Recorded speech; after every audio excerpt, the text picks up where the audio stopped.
Hello everyone and welcome to another Getting Stuff Painted, my bi-weekly give or take update on the models that have been getting painted for the various miniature games that we cover here on the channel.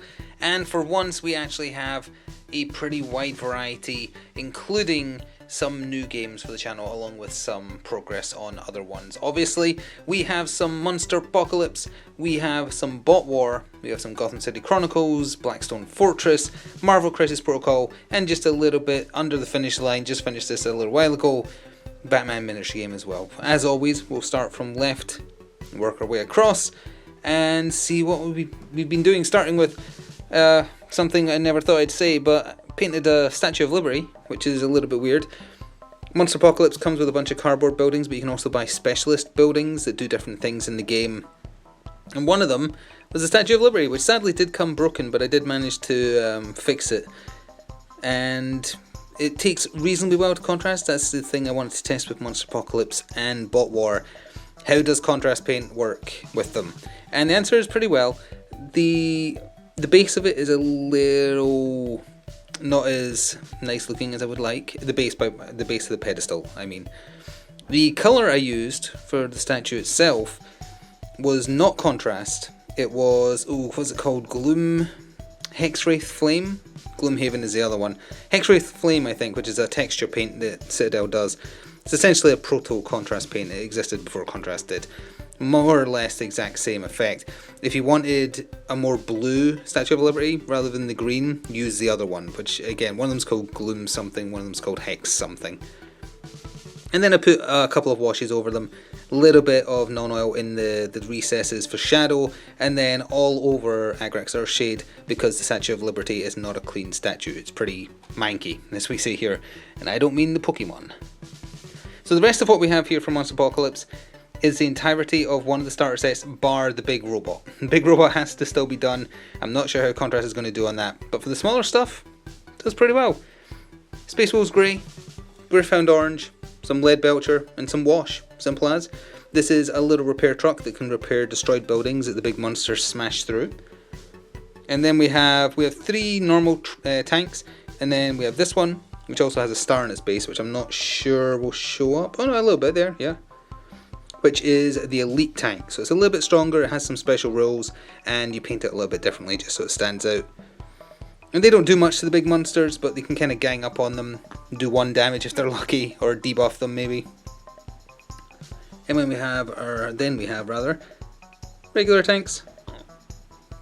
Also, if you hear that in the background, the wind is just super strong outside today, and it is pushing a bush against, oh right there, if you heard it there.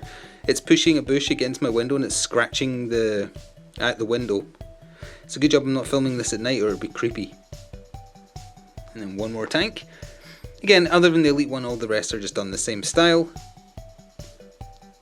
And then super glued them to the base afterwards. Don't put them on the base before painting. It's too much of a risk. So then we have, ignoring this one, we have the Valiant set, or the Valiant models from the starter set, the 2-player starter set for Bot War, which are the proto-Autobots, sort of. They're the Autobot similes, and as such I've painted most of them to look like actual Autobots. I think I erroneously said in the Bot War unboxing that the other half was the Decepticon equivalents. That's not true. It's Atlanticans that come in the starter set, and they're like the Atlantican people from the cartoon that I can't remember the name of. The Decepticon similar things in Bot War are called Deceivers. So anyway, this is General Duke, and as I said when I did the unboxing, I would paint him like Optimus Prime, and that is exactly what I did. He even looks like him, like he's got his night mask up, but if that was down, you can tell who it was based on. And I'm actually really happy with how this turned out as well. Talisar blue, Blood Angels red, and non-oil over the whole thing. Silver null contrast, obviously. And just a basic base. Flock, sand, stone, etc.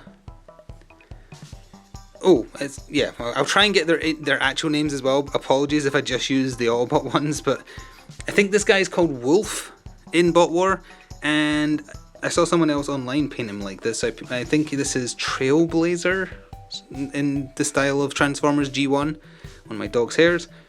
So I decided to copy that because I liked it. I might be getting his name wrong, I don't quite remember. This is Top Shot, I think, in Bot War. He did not remind me specific, like obviously he has the visual style of G1, but he didn't remind me of any G1s in particular, so I just went with the official art style for him. Very Ultra Magnus-y in terms of colours. Not in stature or anything like that though. And then she is called Angel, I think, but I painted her to look like RC, who for a while was the only female Autobot. It's not true anymore though. And that is Vulpus Pink. I just put wash straight onto Greyseer base. I didn't use the Apothecary contrast because, as everyone is aware, Apothecary contrast, or Apothecary white contrast rather, is the worst of the contrast paints, by far. It has its uses, but my word is it bad. So then we have, I think he's called Aegeus, I think. And I wasn't, again, he didn't look like anyone in particular, so the colour scheme I went with was Gold Bug, which is who Bumblebee becomes in the original cartoon. In G2, he suffers a grievous wound, and the Quintesson rebuilds him as Gold Bug.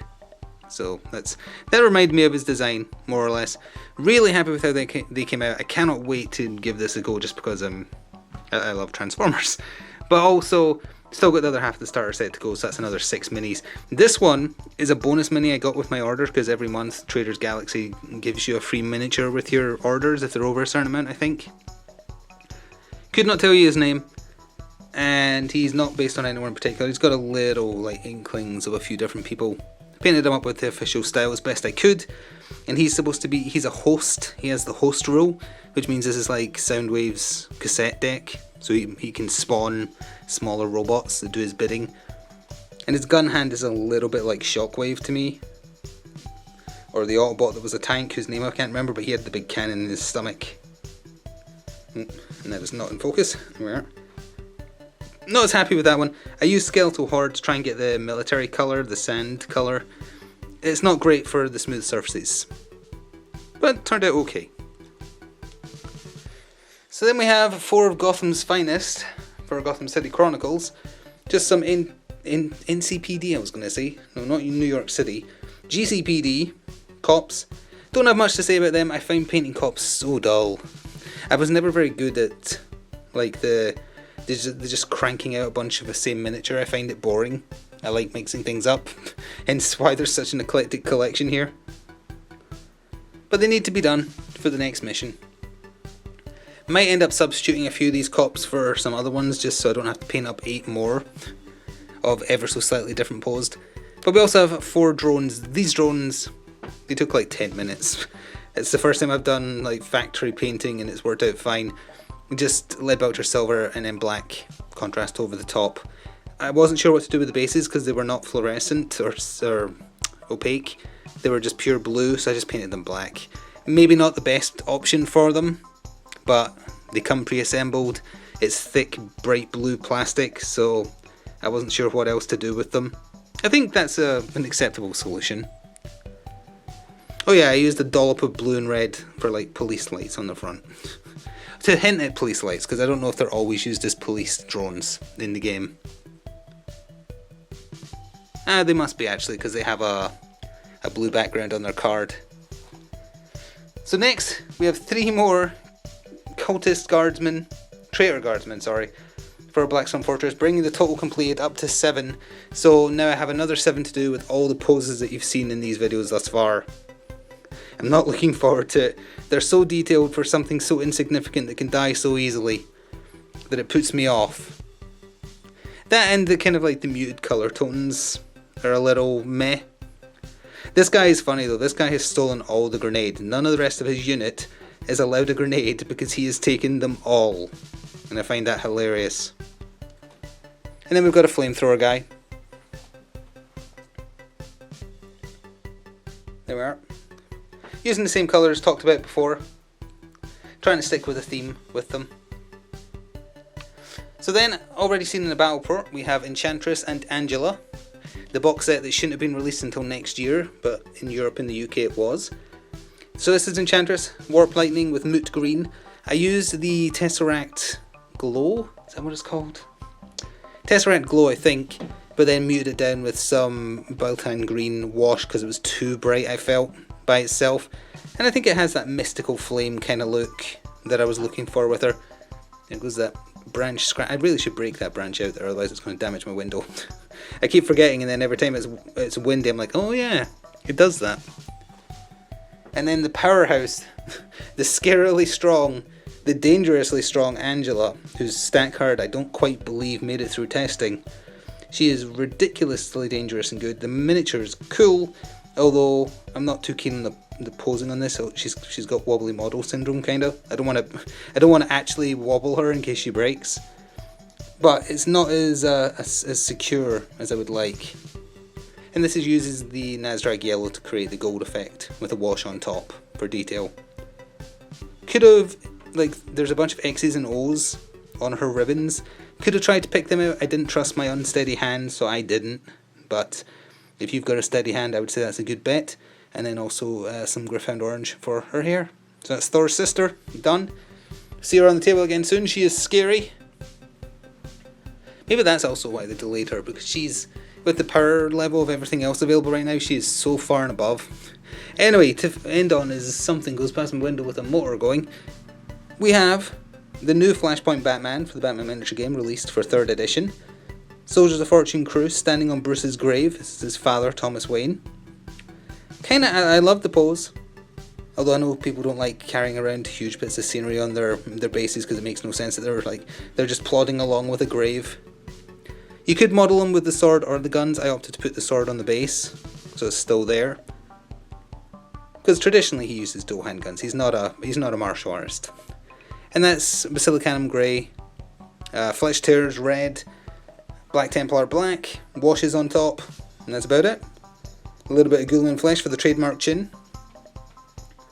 And again, I'm happy with how that turned out. It helps that it's a good model. The muscle lines take well to contrast as well. And on that subject, as we end, just to show off something I picked up, I don't know how well it'll be in frame, but on the subject of Batman, I showed this off on Twitter if you want to get a better look. Oh, I can't get it in frame. But I got a signed poster by Kevin Conroy, the voice of Batman, and Tara Strong, the voice of Harley in Arkham City, which this is from in Arkham Knight. She didn't do it in Asylum. But as part of a little autograph shrine I'm making with some shelving I've got the boxes of right behind me. That's why the angle is a bit different. Incidentally, I've been moving around the filming location to try and get better light. Hopefully that has been apparent in this video. But yeah, that's another 2 weeks or so, maybe not quite 2 weeks, of models painted for the channel. What you're going to see next time, more Monsterpocalypse, hopefully a big guy, at least one. More Bot War, because I want to get the other half of the box done. Maybe the other half of the Guardsman. Some Gotham City Chronicles, probably Punisher and Taskmaster for Crisis Protocol, and some other surprises perhaps. I'm not entirely sure. Remember to show me on Twitter anything that you're painting. I love seeing painted miniatures. Even if I don't play the game, you can let me know. And yeah, I think that's all we're going to cover. Thank you very much for watching. See you in another 2 weeks or under for a bunch of other painted minis. Go paint your grey shame. It's worth it. Thanks for watching. Ta-ta for now.